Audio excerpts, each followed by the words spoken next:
আজকে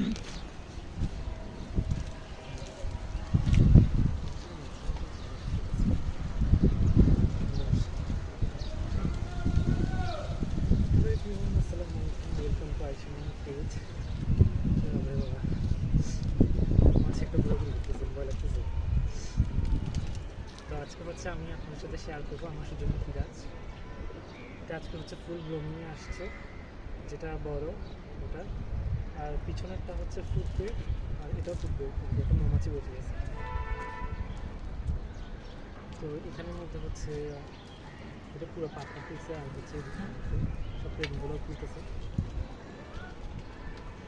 মৌমাছি ভিতরে বসছিল, মজা আহরণ করতেছে। তো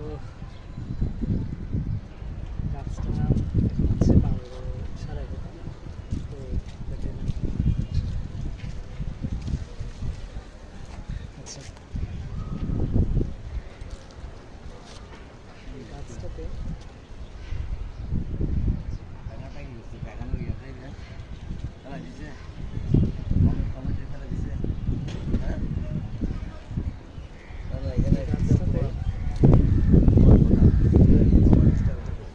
বলতে পারেন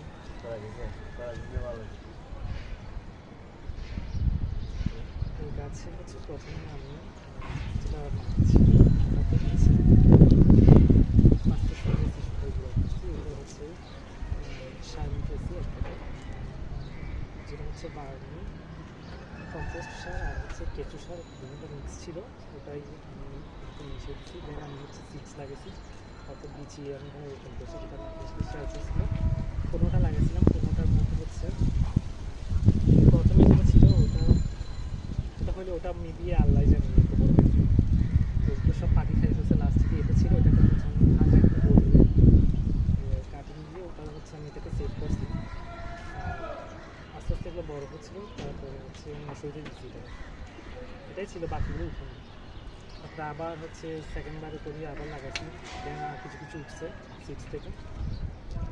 তারপরে হচ্ছে আমি আবার লাগাইছিলাম, আরও 2বার লাগাইছিলাম, অনেকগুলো লাগাইছিলাম। টমেটো গাছের সাথেও লাগাইছিলাম, সবগুলো হচ্ছে ইঁদুরে খেয়ে ফেলছে। বিচিগুলো থেকে ভিতরে যে মূল অংশটা থাকে ওটা খেয়ে ফেলছে। এরপর হচ্ছে মেন গাছ এটা যখন বড় হয়েছে, তারপর হচ্ছে আমি বুঝতে পারছি যে এটাতে আরও একটু মাটি আছে, এটার যে স্টামগুলো আছে কিন্তু হালকা হালকা শিকড় বের হচ্ছে। তারপর সেকেন্ডবারে নার্সারিতে গিয়ে আমি মাটি দিচ্ছি, মাটির সাথে হচ্ছে আপনার কয়লাগুলো যেটা ছাই ওটা, আর হচ্ছে ভার্মি কম্পোস্ট,